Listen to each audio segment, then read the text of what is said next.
Première semaine, je n'aurais jamais imaginé vivre une liaison extra-conjugale. Peut-être qu'en documentant ces événements, je parviendrai à mieux comprendre la situation qui se déroule. Je ne me considère pas comme l'une de ces femmes au foyer qui cherchent du réconfort en dehors de leur mariage par ennui, solitude ou insatisfaction générale. Il est simplement devenu un ami, quelqu'un avec qui j'ai commencé à flirter. Indéniablement, j'ai savouré son attention. Cela résonnait comme quelque chose à la fois agréable et approprié, possédant un attrait distinct auquel je me suis trouvé incapable de résister. Oh, qui est-ce que j'essaie de tromper? Lorsque les hormones s'emballent et que quelqu'un proclame votre beauté, votre unicité et vos qualités extraordinaires, tout en vous écoutant attentivement, les répercussions des familles brisées et des cœurs blessés semblent incroyablement lointaines. Ce n'est qu'en franchissant physiquement les limites établies que j'ai commencé à comprendre l'ampleur de ce que je risquais de perdre. Deuxième semaine, waouh! Cette excitation nouvelle me donne l'impression de m'envoler. J'avais sous-estimé la puissance d'une passion naissante. Le fait de dissimuler cette liaison me semble aussi exaltant que la liaison elle-même. Pour la première fois depuis ce qui me semble une éternité, j'ai quelque chose qui m'appartient exclusivement. De plus, ce secret clandestin me revigore encore plus profondément que l'acte d'infidélité. Troisième semaine, je suis perplexe face à mes persistants sentiments de culpabilité. À quand remonte la dernière fois où mon mari m'a accordé l'attention que je mérite? Notre mariage est dépourvu de passion. Nous nous sommes mariés prématurément. Maintenant, notre relation ressemble plus à celle de simples colocataires qu'à celle d'amants. Son comportement est fréquemment contrôlant, émotionnellement distant et irrespectueux. Ce vaurien est probablement lui aussi infidèle. Bien que je manque de preuves définitives, j'en nourris de forts soupçons. J'ai observé les regards de flirt de cette secrétaire et sa capacité déconcertante à croiser la femme divorcée qui réside en face de chez nous. Je peux construire 10 000 justifications pour expliquer pourquoi mes actions sont moins répréhensibles que les siennes. Cependant, pourquoi ai-je l'impression qu'il ne s'agit que d'une tentative de rationaliser mon comportement? Est-ce que j'essaie uniquement de me persuader moi-même? Huitième semaine, je désire ardemment la compagnie de mes amis. Au début, l'essence absolument exclusive et rigoureusement confidentielle de ma liaison constituait l'un de ses aspects les plus captivants. Cela engendrait un sentiment d'unité contre le monde, une connexion que je chérissais. Cependant, j'ai maintenant besoin d'une confidente, mais je n'ai personne vers qui me tourner. Je suis consciente que même me confier à ma meilleure amie la placerait dans une situation délicate et pourrait potentiellement tout compromettre. Par conséquent, je reste silencieuse, enveloppée d'une profonde solitude. 12e semaine, bon sang, cette liaison s'avère financièrement exorbitante. Dîner somptueux, chambre d'hôtel isolée, lingerie séduisante, babysitter fiable, séance d'entraînement personnalisée. Mes dépenses dissimulées deviennent incontrôlables. Les hôtels 4 étoiles ont été remplacés par des motels miteux et des rendez-vous furtifs sur des parkings. Les déjeuners élégants, où nous risquions d'être observés, sont désormais relégués au passé. De plus, en raison des traces écrites gênantes, la majorité des transactions nécessitent des paiements en espèces. Je n'aurais jamais imaginé me familiariser autant avec le concept du financement créatif. 14e semaine, pourquoi me sens-je perpétuellement rongé par la peur? Et si mon amant prenait l'initiative de me contacter? Et s'il ne le fait pas? Et si nous sommes observés ensemble? Dois-je prendre l'initiative de le contacter? Doit-il prendre l'initiative de me contacter? Quand devrais-je prendre l'initiative de le contacter? Est-ce que je me comporte différemment? Est-ce que je m'habille différemment? Est-ce que j'émane une odeur différente? Lorsque je ne suis pas fixé sur ces interrogations, je répète mentalement tous les dénouements possibles jusqu'à en avoir le vertige. 15e semaine, protéger mon ordinateur et mon téléphone est devenu une occupation à plein temps. Je m'efforce de minimiser nos communications, mais je dois tout de même orchestrer ces rencontres périlleuses. Cela implique que mon ordinateur portable et mon téléphone contiennent probablement des preuves accablantes, ce qui entraîne des crises de panique récurrentes lorsque je me demande si j'ai par inadvertance laissé mon ordinateur portable déverrouillé. Hier, en réalisant que j'avais oublié mon téléphone, je suis immédiatement rentré chez moi pour le récupérer. 16e semaine, aujourd'hui, j'ai appelé mon amant par le nom de mon mari. Nous en avons d'abord ri, mais j'ai maintenant une peur bleue de prononcer le mauvais nom à un moment inopportun. C'est une source d'anxiété persistante. Au café, cela se manifeste par une simple appréhension. Au lit, cela frôle la paralysie. J'ai des relations intimes avec mon mari, mais pendant ces moments, je me surprends à penser à mon amant, à faire des comparaisons malgré mes tentatives de les réprimer. Je déteste cette réalité nouvellement construite, qui m'oblige à m'abstenir de m'adresser à l'un ou à l'autre par leur nom, optant plutôt pour un terme neutre tel que « chérie ». 17e semaine, je suis une épouse, une mère. J'ai fait des vœux et construit ma vie et ma famille sur ces vœux. Maintenant, je vis dans le mensonge. Jour après jour, je pleure sous la douche, dans la voiture, aux toilettes, au travail. Je n'ai jamais souhaité cette issue. Parfois, je suis incapable de comprendre comment cette situation s'est produite. Auparavant, je parlais avec mes amis des tricheurs détestables que nous connaissions, convaincus qu'ils recevraient ce qu'ils méritaient. Maintenant, c'est moi la tricheuse. Je suis consciente que je ne suis pas destinée à être avec ce nouvel homme. Alors, qu'est-ce qui motive mes actes? La culpabilité est accablante. La honte est implacable. Semaine 19, pourquoi suis-je incapable de dormir la nuit? Mes journées sont un tourbillon frénétique de jonglerie et de secrets. On pourrait s'attendre à ce qu'une fois que tout le monde est confortablement installé au lit, je sombre instantanément dans le sommeil. Mais non. Mon esprit repasse sans cesse les événements de la journée, rembobine, scrute, s'assure que je n'ai laissé aucune preuve compromettante derrière moi. Même lorsque je suis certaine de ma méticulosité, ces heures tardives sont consumées par un flux tortueux de pourquoi et de scénarios et si. Semaine 21, comment ai-je pu tomber amoureuse d'un tricheur? Quelle ironie. La nature même de notre relation illicite dicte que je ne peux pas le contacter à volonté. Lorsque cette brève fenêtre d'opportunité se présente enfin et que je suis toujours incapable de le joindre, ma première pensée est invariablement qu'il est avec quelqu'un d'autre. J'essaie de dissiper cette notion, mais elle persiste. Chaque fois qu'il apparaît distant, indisponible, lunatique ou renfermé, cette pensée angoissante refait surface. S'il est infidèle à sa femme, pourquoi devrais-je supposer qu'il me restera fidèle? Semaine 22, au moment où je m'y attends le moins, mon amant apparemment parfait, celui pour qui j'ai risqué ma vie et ma famille, l'homme que j'ai rencontré à travers un labyrinthe de manœuvres clandestines, parvient invariablement à faire quelque chose qui m'irrite, me frustre ou me déçoit. L'étreinte que je recherchais autrefois comme un refuge pour échapper à l'apathie de mon mari est devenue indifférente. L'homme qui m'avait initialement captivé par sa sérénité et sa confiance se révèle être un individu nécessiteux et dépendant. Je réalise tardivement que toute relation nécessite des sacrifices, des efforts et des compromis. Cette prise de conscience est à la fois profonde et angoissante. Pourquoi ne comprends-je que maintenant que les relations parfaites n'existent pas? Semaine 23, indépendamment des prouesses de mon nouveau partenaire au lit, je dois concéder que la simple nouveauté d'être avec quelqu'un de nouveau a diminué. Notre passion autrefois fervente a faibli, peut-être pas entièrement, et bien que je ne la qualifierais pas d'ennui, ce qui ressemblait autrefois à un choc électrique ressemble maintenant à un léger picotement. Semaine 24, mes enfants rendent tout environ 80 millions de fois plus complexe. Chaque moment que je passe avec mon amant, même lorsque les enfants sont à l'école ou occupés à d'autres activités, me donne l'impression de les priver. Je m'inquiète de leur réaction potentielle en découvrant la vérité, et je suis angoissé par la façon dont je me sentirais si leur futur partenaire les soumettait à des circonstances similaires. Parfois, je pleure avant de me coucher, contemplant les répercussions pour eux si leur seule cellule familiale se désintégrait.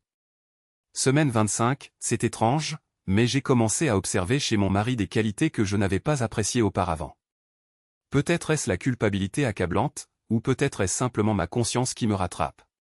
Cependant, lorsqu'il me présente un café préparé exactement comme je l'aime, ou lorsqu'il s'est souvenu d'envoyer une carte d'anniversaire à ma belle-mère le week-end dernier, mon cœur se serre. L'attrait de ma nouvelle relation s'estompe indéniablement, ce qui ne fait qu'intensifier l'angoisse. Semaine 26, une partie de moi, peut-être une portion importante englobant tout, de mes aisselles à mes chevilles, en a assez de la tromperie constante et désire désespérément avouer. Cependant, en me remémorant les enjeux, je frissonne.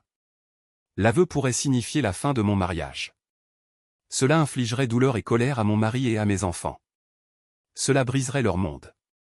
Si le mariage se dissolvait, je serais marqué au fer rouge. Ma vie serait irrévocablement altérée. Par conséquent, je suis relégué à l'épuisant jeu de cache-cache. Cacher ou avouer.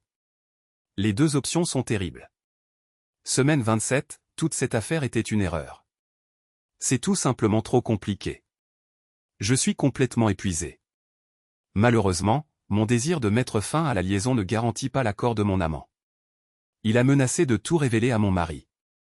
Je soupçonne qu'il bluffe, étant donné que lui aussi a une femme et des enfants à perdre.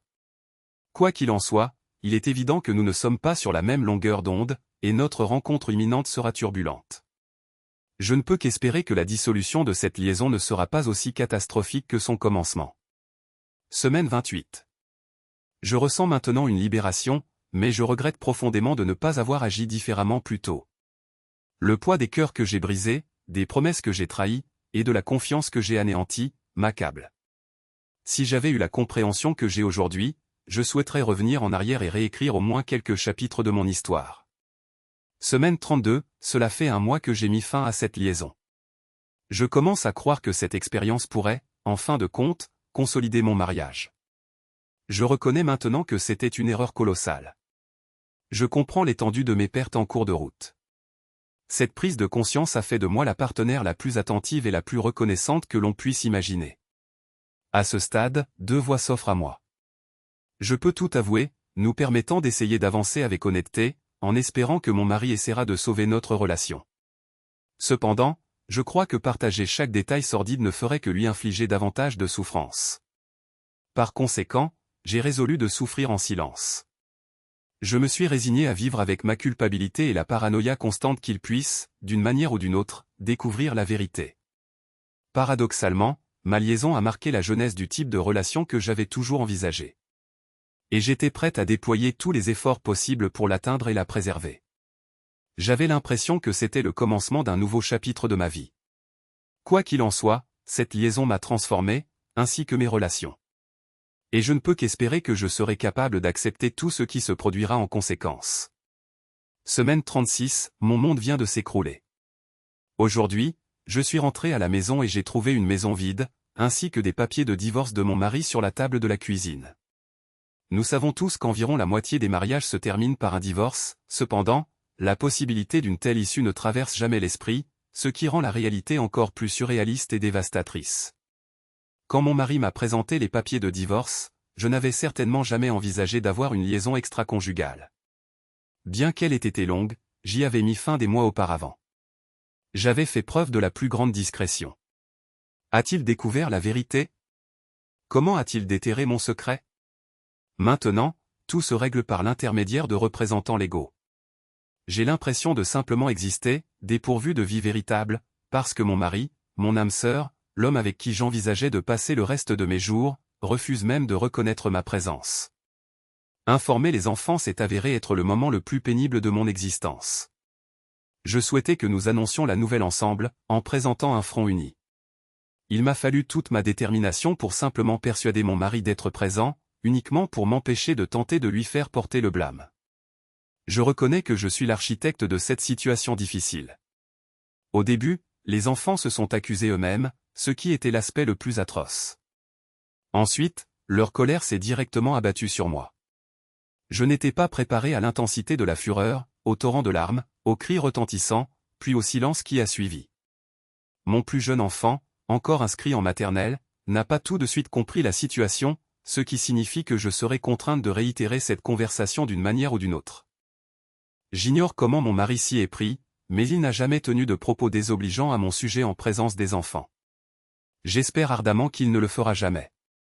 J'ai conscience de la douleur que j'ai infligée à mon ancien mari pendant notre mariage, mais j'aspire toujours à ce que mes enfants gardent de l'affection pour moi.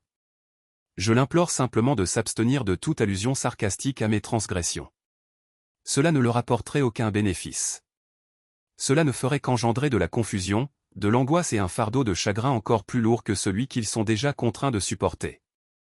L'objectif primordial est de projeter un front aussi uni que possible, même si, au fond de moi, je reconnais que je ne mérite pas sa coopération. Même lorsque je parlais de leur père avec un respect inébranlable en leur présence, ils ont quand même commencé à se renvoyer la balle. Peut-être ont-ils entendu un fragment de conversation, ou peut-être ont-ils tiré des conclusions hâtives, ou peut-être ont-ils simplement mal compris le contexte. Tout ce que je peux faire, c'est rectifier doucement les inexactitudes, leur rappeler mon amour inébranlable et essayer de ne pas prendre leur réaction personnellement. Je suis consciente que les enfants traversent leur propre processus de deuil et de réconciliation, et que cela en est une composante intégrale. Mais mon Dieu, c'est profondément douloureux quand mes enfants s'alignent sur une autre partie contre moi. Waouh! Je n'avais jamais appréhendé à quel point le divorce met les gens mal à l'aise et à quel point ils sont désireux de prendre leur distance avec moi. C'est profondément injuste, car les amitiés que je partageais autrefois sincèrement avec mon désormais ancien mari se sont tout simplement dissipées. Tous les maris semblent me percevoir comme une influence néfaste sur leurs femmes. Je croyais l'ère de la division derrière moi, mais les amis qui n'ont pas complètement disparu ont semblé prendre son parti. Lorsque nous nous sommes séparés, je pensais que mon propre cercle resterait inébranlable dans son soutien. Je me suis efforcé de m'entourer de personnes capables de discerner ma véritable nature. Cependant, cela s'est avéré difficile, car les personnes que j'attire semblent être soit d'autres divorcés infidèles, soit des hommes mariés imprudents en quête de liaisons passagères. Je suis incrédule face à l'ampleur des difficultés financières que je rencontre.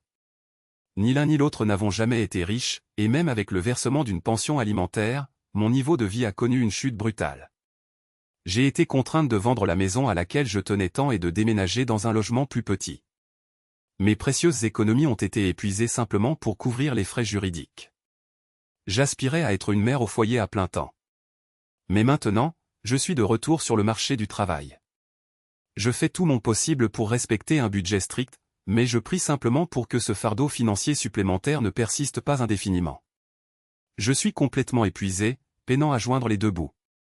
Pourquoi est-ce que je fonds en larmes sans raison apparente? Le déclencheur peut être n'importe quoi. Une famille qui se promène dans la rue, une femme visiblement enceinte, une collègue qui annonce ses fiançailles, ou même quelque chose d'aussi anodin que le livreur qui a 3 heures de retard. Pourquoi rien ne semble-t-il se dérouler sans accroc? On pourrait supposer qu'avec le temps, je commencerai à me sentir mieux, mais ce n'est pas le cas. Il y a certaines activités que je ne peux tout simplement pas me résoudre à entreprendre, en particulier si elles impliquent de célébrer le mariage de quelqu'un ou l'arrivée d'un nouveau bébé. J'ai tenté d'assister à un tel événement à une occasion. Quelle catastrophe! Chaque fois que je m'approchais d'un groupe de personnes, la conversation ralentissait, voire s'arrêtait complètement. Certes, j'affichais une façade joyeuse, mais les amis dont j'avais espéré qu'ils seraient là pour moi ne le sont tout simplement pas. Les ruptures sont extrêmement difficiles à gérer. Mon thérapeute m'a dit qu'en termes de stress et d'angoisse émotionnelle, le divorce se situe juste en dessous du deuil d'un enfant. Et cette évaluation me semble tout à fait juste. Je n'avais jamais appréhendé l'ampleur de la culpabilité qui accompagne le divorce. Il est difficile de s'empêcher de s'attribuer la responsabilité de pratiquement tout. Je m'efforce sans cesse de me convaincre, avant toute chose, que ce n'est pas entièrement de ma faute s'il a choisi de mettre fin au mariage. Mais pourquoi? Pourquoi n'aurait-il pas, au moins, consenti à une thérapie de couple? Personne ne décide de dissoudre un mariage sans avoir d'abord épuisé toutes les voies possibles de réconciliation. Pourquoi était-il si désireux d'aller de l'avant rapidement et de m'abandonner dans son sillage? D'autres couples ont surmonté quelques incartades imprudentes. Ne méritais-je pas une autre chance? Je suis profondément désespéré, et rien ne semble atténuer ma détresse. J'ai essayé de passer du temps avec les quelques amis qui me restent, de faire de longues promenades, et même de m'offrir des journées au spa. Mais la culpabilité liée au divorce et aux choix qui l'ont précipité ne se dissipe tout simplement pas. Voir mes enfants selon un calendrier prédéterminé me semble totalement incongru. Je ne m'habituerai jamais à ce nouveau modèle. Parce que mon mari voyage et respecte un horaire de travail structuré, nous avons maintenant l'arrangement conventionnel de voir leur père le week-end. Il y a des jours pendant la semaine où je ne peux pas border mes enfants ou être présente pour les réveiller le matin. Certaines personnes inconscientes remarquent « Oh, au moins, vous avez un répit intégré ». Ce n'est pas ainsi que j'ai jamais souhaité un répit de mes enfants. Leur présence me manque, la maison me semble désolée, et je déteste que ce calendrier soit simplement devenu le tissu de ma vie. Je croyais avoir déjà franchi toutes les étapes importantes, informer les enfants, le déménagement de mon mari, le retrait de mes alliances, le rangement des photos de mariage et la signature des documents juridiques. Chacune représentait sa propre forme unique de tourment. Et j'ai résolu en moi-même, d'accord, c'est enfin terminé. Mais ensuite, j'ai manqué la première réunion de famille avec mon ancienne belle famille, des personnes que j'affectionne toujours. Puis, mes enfants ont passé leurs premières vacances sans moi, et j'ai été obligé de reprendre mon souffle. Lorsque nous avons échangé nos vœux, j'imaginais des décennies d'événements partagés et de moments en famille. Maintenant, je ne peux que déplorer leur absence, car ils sont irrémédiablement perdus. Le divorce est composé d'un millier de petits adieux. Je passais du temps avec des amis quand je me suis soudainement retrouvé à engager la conversation avec un homme et à flirter. Après avoir consommé quelques boissons alcoolisées. Nous nous sommes embrassés passionnément, comme un couple d'étudiants. Oui, je suis l'adultère d'un mariage brisé avec 3 enfants. Et alors? L'espace d'un instant fugace, je peux simplement être une femme qui embrasse. C'est immensément agréable, et je savoure cette attention. Il y a quelque chose de profondément différent dans les rencontres sexuelles qui suivent un divorce.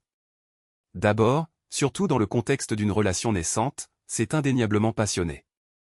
La nouveauté, la libération, le frisson d'être intime avec quelqu'un qui vous attire réellement. C'est un puissant mélange d'émotions. Mais ce qui est aussi différent, c'est que, peut-être pour la première fois, ou du moins la première fois depuis longtemps, je suis celle qui contrôle mon propre pouvoir sexuel. Et cette confiance retrouvée me permet de me connecter avec mon nouveau partenaire, et avec moi-même, d'une manière totalement inédite. Il me perçoit pour ce que je suis vraiment, et non comme une vulgaire adultère infidèle. Maintenant que j'ai redécouvert l'amour, j'ai la possibilité de tout mener différemment. Avant, je ne donnais jamais la priorité à l'intimité, mais maintenant, je le ferai. J'avais l'habitude de m'inquiéter constamment de mes finances et de lutter pour maintenir une certaine stabilité. Ceci représente ma seconde chance de construire la vie dont j'ai toujours rêvé. Mais pour vraiment la posséder, je dois comprendre mes transgressions passées et mettre en place des mesures pour éviter qu'elles ne se répètent. Je sais, tout simplement, qu'il est fait pour moi, et que je suis faite pour lui. J'ai du mal à croire que ce jour soit arrivé. Il s'est matérialisé plus tôt que je ne l'avais jamais imaginé. J'en suis arrivé au point où je reconnais que la vie que je possède actuellement est celle que j'attends depuis le jour où l'on m'a présenté ces papiers de divorce. Mon nouveau compagnon est extraordinaire. Je suis dans un état d'esprit favorable, et je désire y rester. Après tout ce qui s'est passé, je l'ai bien mérité. J'avais réussi à prendre du recul et à faire un bond en avant lorsque le désastre a frappé, mon nouveau petit ami, l'homme de ma vie, celui que je pensais être la lumière au bout du tunnel, s'est avéré être la fusée éclairante d'une catastrophe. Sa femme, accompagnée de 2 enfants en pleurs, dont j'ignorais l'existence, est apparue sur mon lieu de travail. Mon maudit lieu de travail. Elle m'a lancé des invectives dont j'ignorais même l'existence, me lacérant verbalement tout en éparpillant sur le sol des dizaines de photographies explicites de moi et de son mari. Des photographies que mon petit ami avait prises avec le tout nouveau smartphone que je lui avais acheté. Nos moments les plus intimes, censés être exclusivement entre nous, étaient maintenant étalés à la vue de tous. Pourquoi? Mes collègues restaient assis dans un silence stupéfait ou riaient, tandis que les agents de sécurité escortaient la femme hurlante hors du bâtiment, alors qu'elle marmonnait, je ne savais pas qu'il était marié. J'ai eu du mal à ramasser les photographies qui étaient éparpillées sur le sol. Au début, j'ai été reconnaissante lorsque quelques collègues ont proposé leur aide, jusqu'à ce que j'observe certains d'entre eux partir avec ces mêmes photographies. La situation a empiré lorsqu'un des hommes m'a demandé avec ironie de lui autographer l'un des clichés les plus embarrassants, alors que je sortais en courant, en larmes. La seule pensée qui résonnait dans mon esprit était « Carme est une sorcière. Et ensuite, tu vas mourir. »